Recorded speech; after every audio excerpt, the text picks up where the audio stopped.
ചികിത്സാ പിഴവ് ആരോപിച്ച Wayanad government medical കോളേജിന് മുന്നിൽ യുവാവിന്റെ ഒറ്റയാൾ പ്രതിഷേധം. ഒഴക്കോട് സ്വദേശി ശോഭനാണ് മെഡിക്കൽ കോളേജ് ബോർഡിൽ പെയിന്റ് അടിച്ച് പ്രതിഷേധിച്ചത്. സഹോദരി ഭർത്താവ് മരിച്ചത് ചികിത്സാ പിഴവ് മൂലമെന്ന് ആരോപിച്ചായിരുന്നു പ്രതിഷേധം.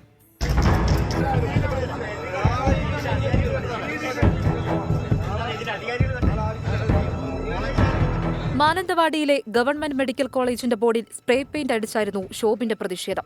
ശോഭിന്റെ സഹോദരി ഭർത്താവ് ബിജു വർഗീസിനെ ഫെബ്രുവരി 29 പുലർച്ചെയാണ് മെഡിക്കൽ കോളേജ് ആശുപത്രിയിൽ പ്രവേശിപ്പിച്ചത്.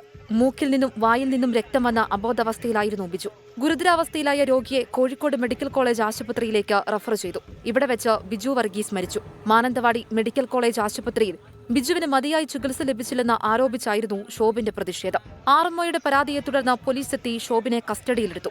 ഭർത്താവിന്റെ മരണത്തിൽ അന്വേഷണം ആവശ്യപ്പെട്ട് ശോഭിന്റെ സഹോദരി ഷോണി ആരോഗ്യവകുപ്പ് മന്ത്രിക്കുൾപ്പെടെ പരാതി നൽകിയിട്ടും നടപടിയുണ്ടായില്ലെന്നാണ് ആരോപണം. അതേസമയം ചികിത്സാ പിഴവ് ഉണ്ടായിട്ടില്ലെന്നും രോഗിയെ പെട്ടെന്ന് തന്നെ റഫർ ചെയ്തതായും ആശുപത്രി അധികൃതർ വ്യക്തമാക്കി.